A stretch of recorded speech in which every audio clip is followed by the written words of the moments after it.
Connaissez-vous la radio positive d'Homme? Bonjour à tous, Dieu vous bénisse. Nous sommes ici connectés sur la radio positive d'Homme. J'aimerais vous dire, vous, chers auditeurs, qu'il est possible que votre situation change. Il est possible que vous puissiez résoudre ce problème. Que ton pouvoir, Seigneur, puisse la visiter à la maison, au travail, sur la route. Amen et grâce à Dieu. Une web radio 100% connectée à vos côtés tous les jours, 24 heures sur 24, pour vous apporter foi et motivation où que vous soyez. Soyez positifs et écoutez la radio positive d'Homme. Vous pouvez télécharger notre application qui est disponible sur l'App Store, mais aussi sur Google Play. Ou alors, connectez-vous sur notre site www.radiopositivedhomme.fr. Radio Positive d'Homme, la radio qui vous réanime.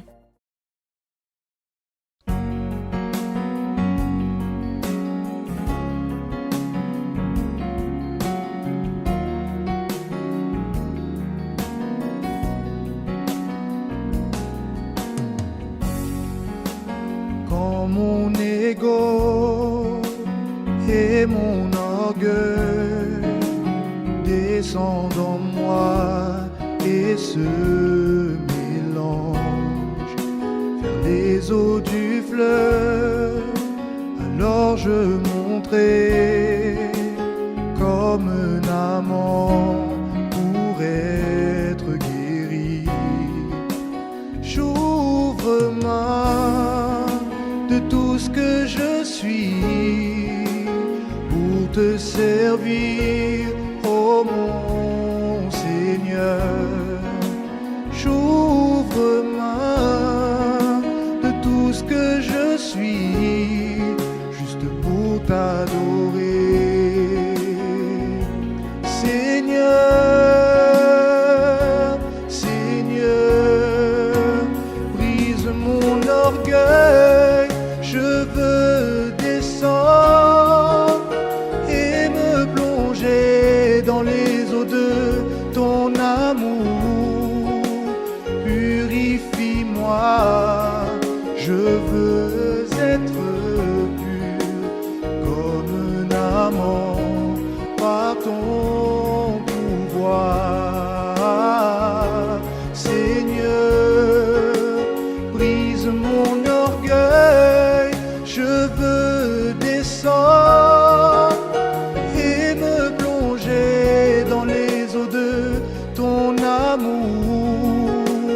Purifie-moi, je veux être pur comme un amant par ton pouvoir.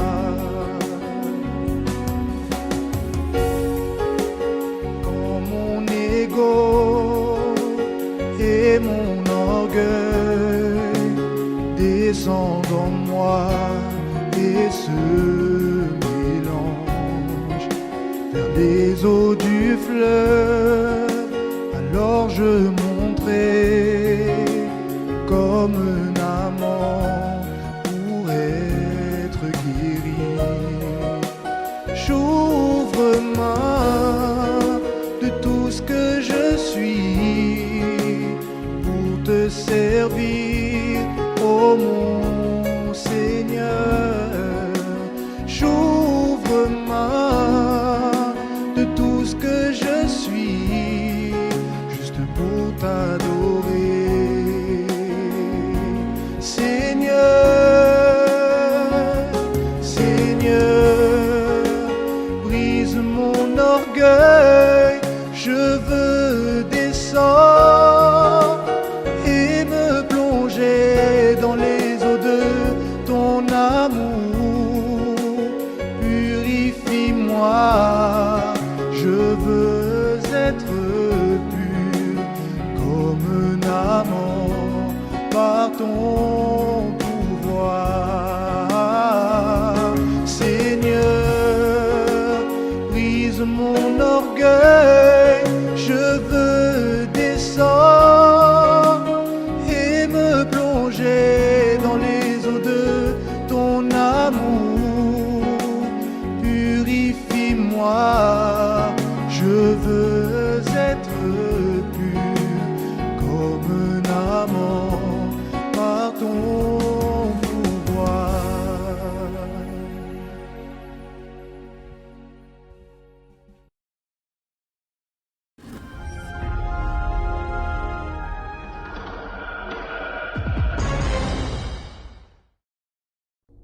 Vous voyez cette photo, elle montre du professionnalisme et une beauté pour certains.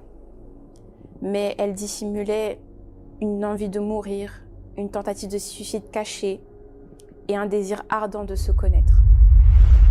J'étais une jeune qui était complètement perdue.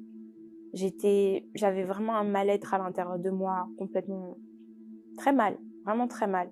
Surtout à travers diverses situations qui se sont passées dans mon enfance, avec ma famille, beaucoup de divisions, beaucoup de haine, beaucoup de jalousie, mes parents qui se sont séparés. Tout ça, ça a vraiment créé comme un engrenage à l'intérieur de moi. Et ça a fait que je me sentais tellement seule que je parlais pas. Je disais jamais ce qui n'allait pas à l'intérieur de moi. Je gardais beaucoup de choses. Et je montrais un joli sourire. Je montrais que tout allait bien, que j'étais bien. Mais au final, j'étais vraiment triste. Je souffrais énormément à l'intérieur de moi. J'avais pas vraiment de raison de vivre. Au point que j'ai eu le désir de mettre fin à ma vie. Parce que je me considérais comme un fardeau, comme un poids. Et je me disais à l'intérieur de moi, j'avais toujours cette pensée que je serais un poids en moins pour ma mère, un poids en moins pour ma famille. Et c'est là que j'ai fait cette tentative de suicide. Par la suite, après cette tentative, ça n'a pas amélioré les choses parce que je parlais pas. Je disais jamais rien. J'ai même caché en fait cette tentative. Et ça m'a menée à vivre une vie fausse parce que je montrais une apparence à travers les réseaux sociaux. J'aimais beaucoup le maquillage à ce moment-là. J'aimais beaucoup montrer une beauté, une qualité de maquillage. Je regardais beaucoup tout ce qui était aussi les influenceurs des réseaux sociaux et je reproduisais ce qu'ils faisaient. Toutes ces choses-là, c'était une manière en fait pour moi de dissimuler la tristesse, la douleur que j'avais à l'intérieur de moi. Et il y a eu un moment où en fait c'était tellement chaotique ma vie parce que j'avançais dans aucune de mes sphères. J'étais complètement perdue, j'avais même plus l'envie de quoi que ce soit.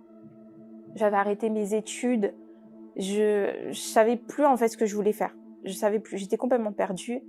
Et ma mère venait déjà au centre d'accueil universel. Et elle m'invitait parfois à participer aux réunions, à des événements. Et c'est comme ça que j'ai commencé à arriver au centre d'accueil universel.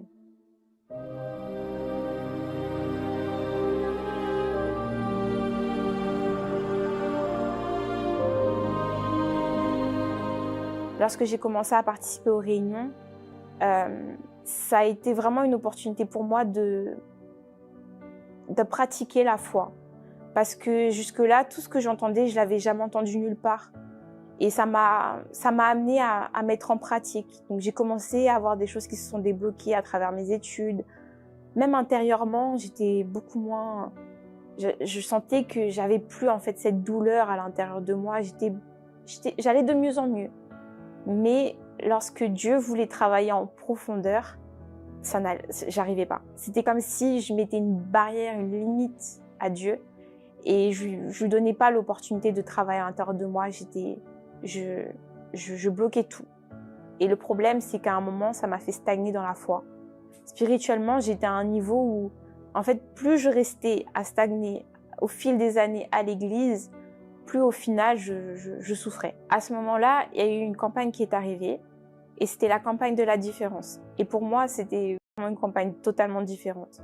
Dieu me montrait que si véritablement je voulais avoir ce changement, si je voulais qu'il y ait une différence, il fallait que je laisse me transformer. Donc, je l'ai laissé en fait me modeler à travers mon intérieur. J'ai laissé travailler à l'intérieur de moi. J'ai commencé à changer certaines choses. Par exemple, la timidité, parce que je cachais beaucoup de choses. J'agissais de plus en plus à travers l'évangélisation. Tout ce que je faisais était différent pour prouver à Dieu, mon Dieu, je veux ce changement. J'avais la certitude que Dieu m'avait approuvé dans cette campagne et j'ai cheminé, surtout qu'il y avait le jeûne de Daniel qui suivait. J'ai cheminé dans la foi, j'ai continué à agir plus ma foi à travers ma vie spirituelle pour encore plus prouver à Dieu que ce que je voulais, c'était rien d'autre que son esprit. Et il y a eu un vendredi, on arrivait à la dernière semaine du jeûne de Daniel où le Saint-Esprit m'a touchée à venir participer à la réunion de 7 heures. Donc c'est ce que j'ai fait. La réunion, elle était tellement simple. Voilà, il y a eu la réunion de délivrance et à un moment, l'auxiliaire a fait la prière pour le Saint-Esprit. Et c'était une prière très simple qui était tout simplement de déterminer que le Saint-Esprit allait entrer à l'intérieur de moi. Et c'est ce que j'ai cru.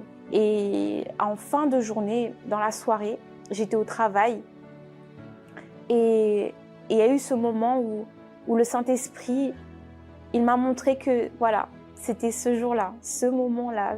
Je me rappelle de ce moment comme si c'était hier parce que c'est là où le Saint-Esprit s'est révélé.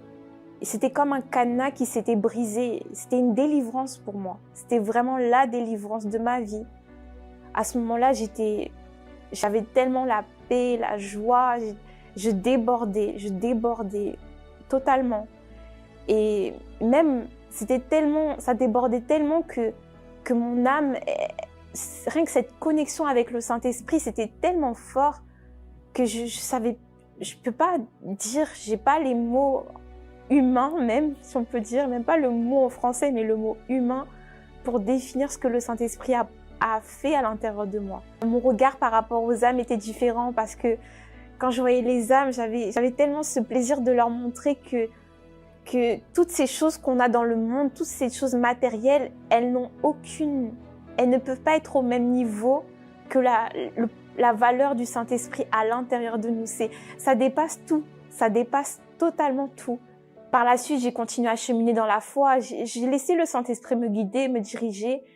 Et il y a eu cette campagne, la campagne des enfants de Dieu. Et justement, dans cette campagne, j'ai réalisé beaucoup de choses à l'intérieur de moi. C'était vraiment une occasion de m'analyser. Et à un moment, le Saint-Esprit m'a montré que je devais pardonner. Par rapport à une parole que j'avais reçue quand j'étais plus jeune, et surtout dans un moment où j'étais très très faible spirituellement, où cette personne m'a dit que j'étais une opportuniste. Et ça a fait que je me bloquais, je voulais jamais demander de l'aide parce que je voulais pas que les gens pensent que je voulais profiter des personnes. J'ai pas pu rencontrer la personne qui avait dit cela à propos de moi, mais la personne qui était liée, avec qui j'étais plus proche à l'époque, je suis allée vers cette personne et j'ai fait une lettre et je suis allée vers elle et je lui ai demandé pardon. Et ce pardon fut une grande délivrance pour moi. Après avoir déposé mon sacrifice sur l'autel, j'ai laissé le Saint-Esprit me guider. Et j'avais une situation qui était problématique depuis un certain nombre d'années. Je venais de terminer mes études où j'avais souscrit un crédit étudiant. Et justement, ce crédit m'a posé beaucoup de problèmes au point que j'ai eu des dettes.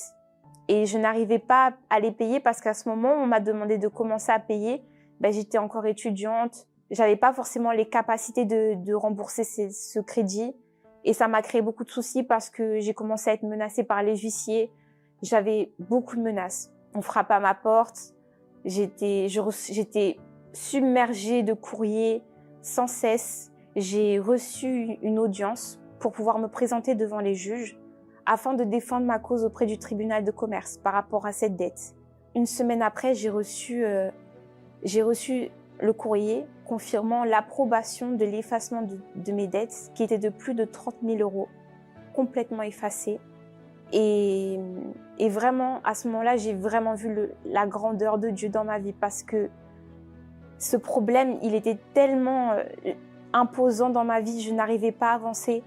Mais justement, là, j'ai vu que Dieu était avec moi.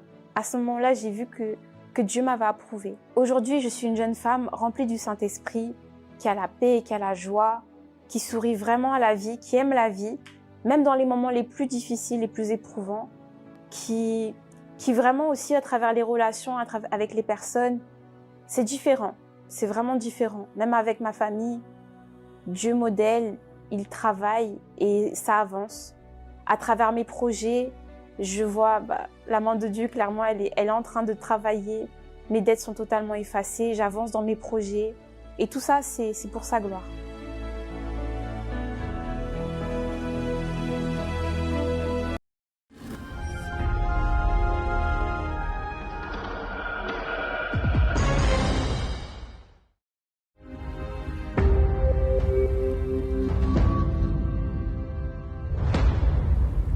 Je m'appelle Notre-Dame. Avant, j'étais très colérique. je me mets en colère pour rien avec mes enfants, mon mari, et c'était pas du tout facile à la maison. Ma famille autour de moi, ils vivaient un enfer avec moi. Par contre, c'était moi le problème. À la maison, c'était toujours pas bagarre, mais des gros mots et des insultes. Il y avait tout ça. Et du côté de mes frères, ça n'allait pas du tout. Et mon frère, quand il arrive, il est ivre comme ça, il peut faire des combats dans la rue. Et j'avais un frère qui avait un problème mental, et ça a créé des tristesses, non seulement pour ma mère, et pour moi aussi, parce que moi, j'aime beaucoup ma famille. Et ça, c'est un gros problème à supporter dans la famille, en fait. En fait, en sortant du travail, j'ai reçu un semeur à la gare, et c'est là que j'ai commencé à lire, mais j'ai vu que tous les témoignages, il y a des témoignages qui parlent pour moi, pour ma famille. Quand j'arrive à l'église, j'ai écouté la parole et tout, et des fois il parle pour moi, ça me concerne, et là, j'ai toujours resté là à agir ma foi, et c'est là que j'ai fait plusieurs campagnes pour ma famille, parce que ma famille était brisée, détruite par alcool et tout. Je jeûnais le matin, et le soir je vais à l'église, mais je vais à l'église souvent, plus souvent qu'avant, pour prier, pour demander à Dieu la paix pour ma famille, pour régner la paix, parce qu'il n'y avait pas la paix. Au fil du temps, j'ai vu la main de Dieu à travers de ma famille, mon frère, mais j'avais un premier frère qui avait une maladie mentale, et il se promenait dans la rue, et il peut aller n'importe où, passer toute la journée. Aujourd'hui, il est à la maison, il est calme, il fait à manger. En fait, il écoute ma mère. Ça, c'est la main de Dieu. Au début, il n'était pas comme ça, il se promenait dans la rue. Et mon frère qui buvait de l'alcool, j'avais un frère qui était vraiment, comme il buvait de l'alcool, il était beaucoup plus pire que mon frère qui était malade mental. Aujourd'hui, mon frère boit plus d'alcool. C'est lui qui s'occupe de ma mère. Comme nous sommes à 3 sœurs, nous on est en Europe. Malgré que j'ai vu la main de Dieu à travers de la vie de mes frères, mais à la maison, il y avait toujours des problèmes. Et moi aussi, j'étais la source aussi de ce problème, parce que j'étais toujours en colère. Et c'était vraiment moi, parce que j'avais pas la paix. La paix à l'intérieur de moi, j'avais pas ça, et j'étais toujours malade. Et même si je vais travailler, mais j'ai travaillé avec pas en bonne santé. J'étais toujours malade. Malade de quoi? Je ne sais pas. C'est là que j'ai sacrifié pour moi-même. Durant des campagnes, j'ai dit moi-même, je dois changer mon comportement. J'ai dit que je vois dans mes yeux que mes enfants peuvent changer. C'est moi-même le problème. Quand ils font quelque chose qui n'allait pas devant moi, j'ai dit je vais prier Dieu pour eux. C'est pas aller à dire des choses et voilà. Non, c'est pas comme ça. J'ai agi ma foi, je vais à l'église, j'ai prié, ou du moins je rentre dans ma chambre, j'ai prié, j'ai dit mon Dieu, il y a tel de comportements que je supporte pas dans ma maison. Change, mon fils, change. J'ai écouté la parole, j'ai vu que mon intérieur était vraiment sale. Il fallait se vider pour pouvoir retrouver la paix à l'intérieur de moi, de pardonner. Et le pardon, j'avais pas ça. Et je me souviens, j'ai ma grande sœur, elle m'a fait quelque chose. Dès que je suis arrivée, j'ai dit, je vais pas la pardonner. J'ai resté là, j'ai dit non, ce qu'elle m'a fait, c'est impardonnable. Et j'ai pardonné et j'ai demandé à Dieu de oublier tout le passé, tout mon passé. Tout simplement, j'ai déposé mon sacrifice, j'ai dit, mon Dieu, que tu pourvoiras dans ma vie. Et le changement, c'est naturel. Par exemple, quand je conduis souvent, je disais des gros mots, et s'il y a quelqu'un qui fait des choses devant moi, j'étais là toujours dans le jugement. Et j'ai remarqué, j'ai pas tout ça. Et à la maison, j'ai la paix, et c'est pas moi qui va gronder les enfants. S'il fait quelque chose, il rentre dans ma chambre, j'ai prié, j'ai dit, mon Dieu, je n'accepte pas ça, Seigneur, que tu pourvoiras à travers de telle chose, telle chose. Et c'est comme ça que je suis maintenant. Cette paix que j'ai là, personne ne peut pas comprendre. Parce qu'au début, même ma famille, quand ils m'appellent, j'ai toujours palpitation qu'il y a quelque chose. Mais maintenant, cette paix, non, je ne sais pas où est-ce que j'ai retrouvé cette paix. Récemment, j'ai eu un problème. Et franchement, je savais pas que c'était quoi. Et même les médecins aussi savaient pas c'était quoi la maladie. Et avec ma foi, et j'étais tellement tranquille, j'avais une paix à l'intérieur de moi.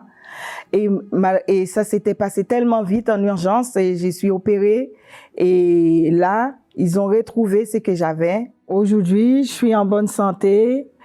Grâce à Dieu. Aujourd'hui, je comprends mon mari, je comprends les enfants et je suis à l'écoute aussi. Plus à l'écoute à l'intérieur de moi. Aujourd'hui, j'ai la paix. Et cette paix que j'ai, personne ne peut pas comprendre parce qu'au début, avant, je me souviens, j'avais pas la paix. Et c'est pour ça que j'avais souvent problème d'estomac. Parce que pourquoi? J'avais maux d'estomac souvent. Parce que c'est parce que j'avais pas la paix. Aujourd'hui, cette paix que j'ai, peu importe ce que j'entends, je suis là. Je prends mon temps à réfléchir pour dire que Dieu pourvoira dans tout. Et j'ai la certitude, la main de Dieu est toujours là. Peu importe endroit où je suis, la main de Dieu. Dieu est là avec moi partout.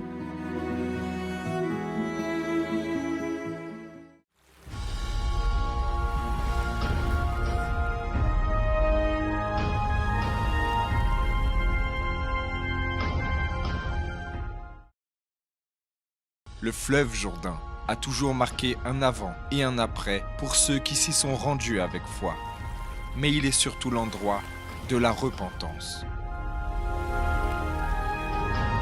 Plongez dans ce parcours de foi vers le fleuve Jourdain pour une nouvelle vie. Et cette nouvelle vie que vous voulez avoir est toujours à votre portée à partir du moment et de l'instant que vous recevez la parole de Dieu, qui est capable de changer absolument toute votre vie, toute votre histoire. Soyez les bienvenus dans ce parcours qui nous mène vers la nouvelle vie au fleuve Jourdain, dans cette campagne d'Israël, dans ce mois de décembre. Nous sommes en train de vivre à chaque jour cet esprit, cette campagne de foi, où je suis certain que Dieu fera de grandes choses dans votre vie, en commençant dans votre intérieur. D'accord? On va vous parler d'ici à quelques instants au sujet de la méditation de la parole de Dieu, après avoir vu le témoignage de Madame Notre-Dame, qui aujourd'hui est là ce que beaucoup de gens veulent avoir, la paix. La paix que vous rêvez avoir est toujours à votre portée. Vous pouvez l'avoir. Et nous allons vous parler d'ici à peu à ce sujet. Nous sommes là avec les pasteurs, comme vous pouvez voir là dans votre écran. Et il est important que vous ayez cette connaissance, que cette paix, oui, est possible de l'avoir à travers la nouvelle vie qui vient avec le Saint-Esprit. Avant de parler avec les pasteurs, on va parler un petit peu avec le pasteur Nelson et le pasteur Alexandre, là-bas de Martinique. Mais avant, faites attention à cette parole qui dit, là dans le livre des Actes des Apôtres. Mettez en écran complet cette parole. Lisez avec moi, s'il vous plaît. Dit là, le Dieu de nos pères t'a destiné à connaître sa volonté, à voir les justes et à entendre les paroles de sa bouche, car tu lui serviras de témoin auprès de tous les hommes, des choses que tu as vues et entendues. Et maintenant, que tardes-tu? Lève-toi, sois baptisé e lave de tes péchés en invoquant le nom du Seigneur. C'est cette instruction que l'apôtre Paul il a reçue. Lorsqu'il était encore à l'autre côté du Jourdain, dans la vie de méchanceté, dans la vie de péché, lorsqu'il avait encore sur lui le fardeau de la négativité, de tous les passés sales qu'il a vécu. Maintenant, en ayant cette opportunité, après avoir persécuté les chrétiens, après avoir fait tant de choses contraires à la volonté de Dieu, mettez là les premiers versets, s'il vous plaît. Il parle, é important que vous apercevez, lorsqu'il dit, le Dieu de nos pères t'a destiné à connaître sa volonté, à voir les justes, Jésus, les justes, et à entendre les paroles de sa bouche, car tu lui serviras de témoin. Ainsi comme un jour vous avez servi comme un témoin du mal, pour faire du mal, maintenant tu vas entendre la volonté de Dieu, entendre ces paroles de sa bouche, et maintenant tu lui serviras de témoin auprès de tous les hommes, des choses que tu as vues et entendues. Et il dit encore, et maintenant, que tardes-tu? Qu'est-ce que tu es en train d'attendre? Pourquoi tu tardes? Lève-toi, sois baptisé e lave de tes péchés en invoquant le nom du Seigneur. E c'est la question, pasteur Nelson, pasteur Alexandre, que nous faisons aujourd'hui à cette personne qui nous écoute, qui nous voit en ce moment à travers de cette émission. Que tardes-tu à prendre la décision? Combien de témoignages vous avez déjà vus? Combien de choses avez-vous déjà entendues? Que tardes-tu? Lève-toi, baptise-toi, parce que Dieu veut faire que cette personne devienne un témoin, Pasteur Nelson. Et si elle ne tarde plus, si elle décide, vous m'entendez? Oui, parfaitement. Parce que ça ne bouge pas ici. Je disais que si elle tarde, un jour elle va regarder derrière et elle va dire pourquoi j'ai pas saisi cette opportunité? Pourquoi j'ai pas saisi l'opportunité de véritablement me donner? Parce que voir le témoignage est très fort, on reste très content. Mais nous voulons que chaque personne qui nous assiste elle-même ait son témoignage, ait sa nouvelle histoire. Mais cela n'est pas possible si elle tarde à se décider, à se définir. Le mois de décembre, pasteur, pour beaucoup de personnes, là dehors, est un mois de fête. Mais pour ceux qui sont de la foi, é um mois que chacun doit faire un bilan e doit regarder où je suis, où je veux y aller. Parce que nous sommes à la porte. Le fleuve du Jourdain représente ce passage, cette porte vers une nouvelle vie. Nous sommes là à la porte d'une nouvelle année, mais nous voulons que cette personne, elle puisse témoigner et connaître véritablement qui est ce Dieu. Mais on ne peut pas tarder. Imaginons, pasteur, si Jésus aurait tardé, si Jésus aurait tardé à faire son sacrifice, si Jésus aurait tardé à apporter ce qu'il devait apporter à chaque personne qui a été dans son chemin, qui l'a cherché. On ne voit jamais Jésus dire à la femme, par exemple, hémorragique, non, je ne peux pas te guérir, au lépreux, je ne peux pas. Non, Jésus n'a jamais tardé à répondre à personne.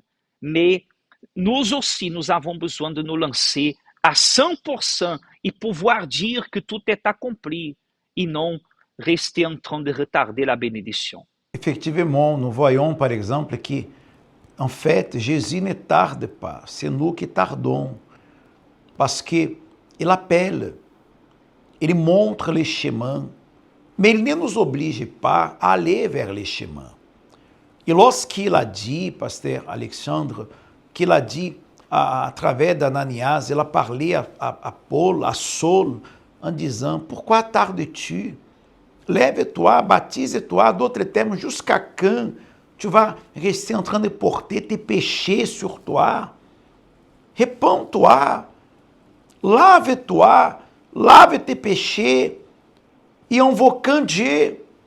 D'autres termes, ce que Dieu devait faire, il a déjà fait, mais pour qu'il puisse t'accorder cette nouvelle vie, le pas maintenant, c'est à toi. L'opportunité, Dieu vous a accordé, mais il ne va pas vous amener vers elle. C'est vous qui devez courir vers elle, en se plongeant dans ces eaux du baptême, en se repentant, en revenant vers Dieu, en prenant la bonne décision. Il est impossible de la nouvelle vie ne pas arriver. Il y a des personnes, pasteur, qui attendent beaucoup que Dieu fasse sa part, alors qu'il a déjà fait. C'est ça ce que je comprends lorsque la parole dit, pourquoi tardes-tu? Si Dieu a fait la promesse, s'il a déjà déterminé, s'il a déjà déclaré qu'il va faire ce qu'il a promis qu'il fera, pourquoi alors tarder? Donc ce n'est pas Dieu d'agir, parce qu'il a déjà manifesté son désir, il a déjà montré ce qu'il veut faire. Maintenant, c'est à nous de faire le nécessaire. C'est à nous de prendre la décision, comme vous avez parlé tout à l'heure. Sommes-nous qui tardons? Ce n'est pas Dieu qui tarde. Il y a même cette expression que Dieu tarde, mais ne faillit jamais. Donc Dieu ne tarde pas. Dieu, il agit toujours au bon moment. Mais sommes-nous qui tardons, qui prenons du temps pour pouvoir faire ce qu'il nous demande de faire. Dans le verset 14, il est écrit là que nous sommes destinés à connaître sa volonté. Nous sommes destinés à connaître sa volonté.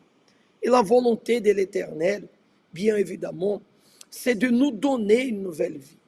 C'est que chacun de nous ayons une vie qui lui glorifie.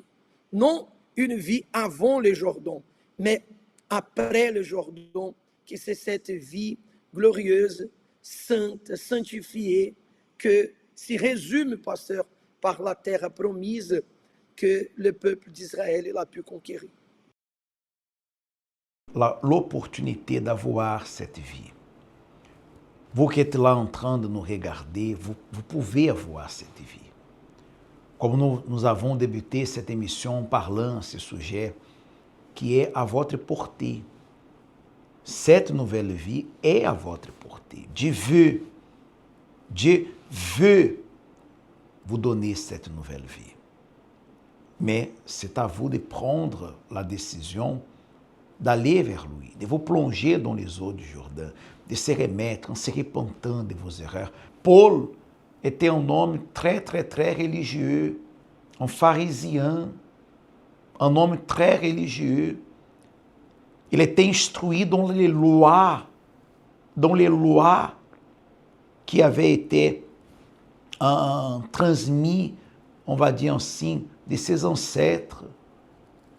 Mais Saul, il persécutait les chrétiens, il jetait en prison, il consentait dans la mort, il a consenti dans la mort d'Étienne. Alors Dieu, il parle, ou à travers d'Ananias, pourquoi tardes-tu? Lève-toi.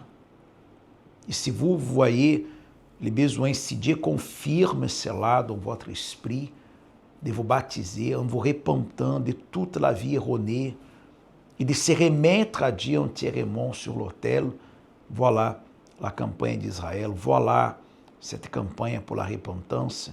Nous allons même voir ces spots qui parlent de la repentance et qui parlent de cette campagne.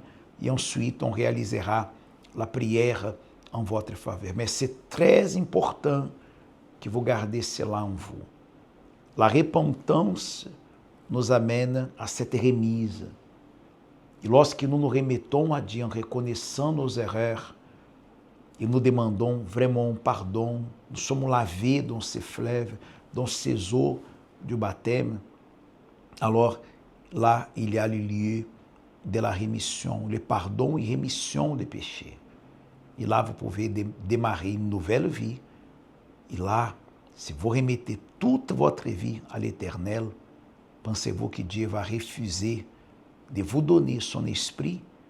Et l'esprit de Dieu à l'intérieur de vous, c'est cet esprit, comme Madame Notre-Dame, elle disait, j'ai la paix.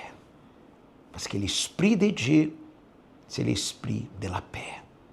C'est l'esprit du Créateur. D'accord? Voyons ces spots et on reviendra avec la prière en votre faveur. Et si vous aviez la chance de recommencer, d'effacer votre passé et toutes les erreurs qui vous ont fait tant souffrir, et d'avoir une vie totalement nouvelle, la vraie repentance est la clé que Dieu nous a donnée pour ouvrir la porte à une nouvelle chance. Saisissez cette opportunité d'écrire une nouvelle histoire et de vivre la vie dont Dieu a rêvé pour vous. La campagne d'Israël de la nouvelle vie au fleuve Jourdain. La grande opportunité de transformation de vie commençant à l'intérieur de vous. Découvrez comment participer au Temple des miracles et dans tous les centres d'accueil universels d'hommes.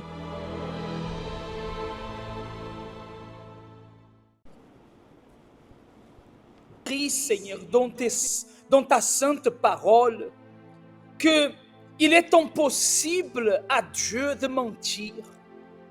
Mon Père, tout est possible à toi, sauf mentir. Il n'y a pas de variation ni de changement dans ton caractère, dans les promesses que tu as faites. Ah Seigneur, ce que tu dis, tu accomplis. Mais mon Père, pour cela, il faut que de la part de ce que tu cherches, ait une remise totale et complète, mon Père.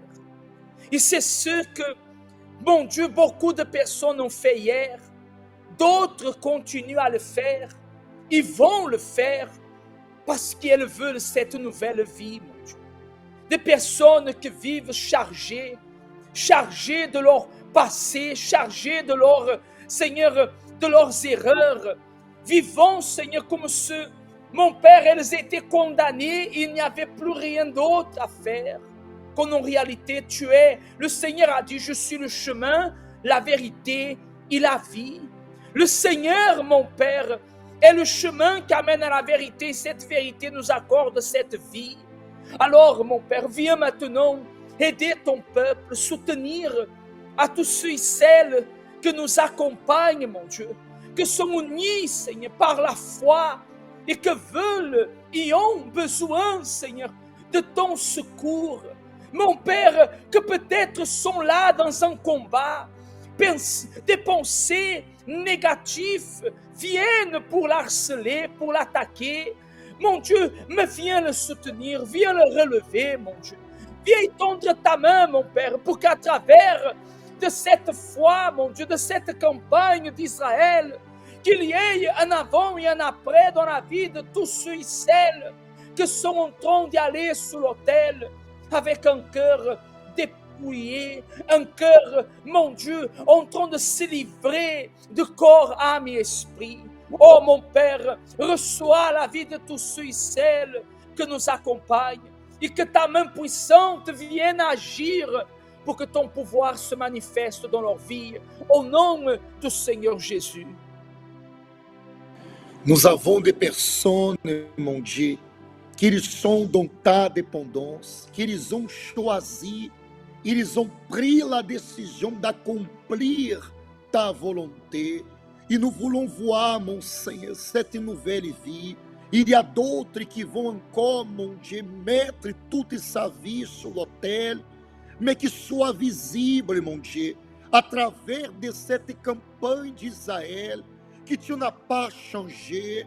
Nous élevons la prière, la clameur, nous levons nos mains vers le ciel, car nous croyons, mon Seigneur, ce que tu as promis, tu es fidèle pour accomplir. Nous voulons voir la nouvelle histoire, nous voulons voir la vie de ce peuple transformé, en commençant par le baptême du Saint-Esprit, en commençant à l'intérieur de cette personne. C'est pour cela, fortifie ce peuple, qu'ils ont obéi ta voix, et viennent faire, mon Seigneur, au-delà de ce que nous imaginons, car tu es tellement grand, car tu es tellement vivant, que ta parole, mon Père, ela doit se réaliser. Si nous sommes disposés à faire notre part, tu vas faire ta part. C'est pour cela, mon Père, nous voulons voir dans chaque centre daquele universel des témoignages, de personnes que leur intérieur était transformé,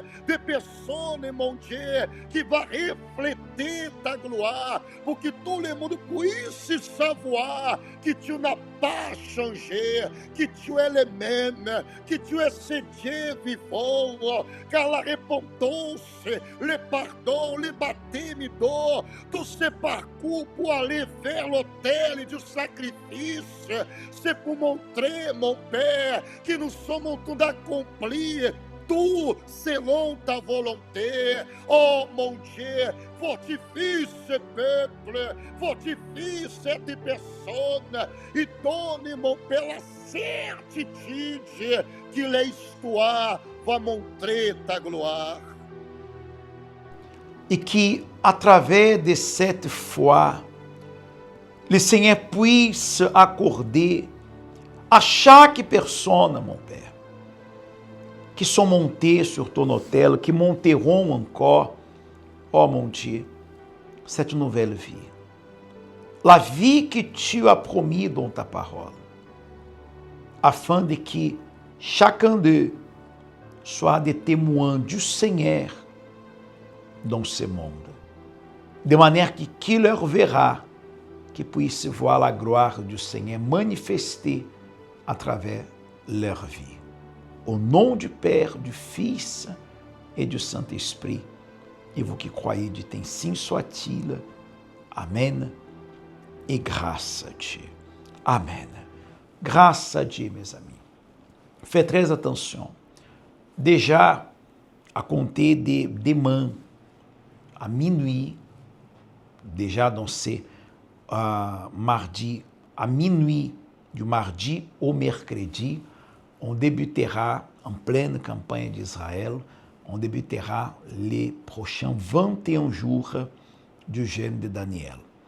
Nous allons nous consacrer pendant ces prochains 21 jours pour tous ceux qui veulent devenir cette source de vie remplie du Saint-Esprit. On va vous parler plus à ce sujet. É important que vous apercebez. Demain, on va parler plus à ce sujet dans l'Église, mais aussi dans l'émission. Alors, plongeons-nous dans ce jeûne de Daniel, dans ce fleuve Jourdain de la repentance et pour la nouvelle vie. D'accord? Bon, si vous souhaitez, les portes du centre d'accueil demain seront ouvertes pour vous. Dans tous les CAU, vous aurez l'opportunité de participer d'une réunion de foi demain pour le rétablissement de la santé, mais en vivant cette foi dans cette campagne d'Israël. Que Dieu bénisse abondamment. Très bonne soirée à vous tous et on se dit à demain.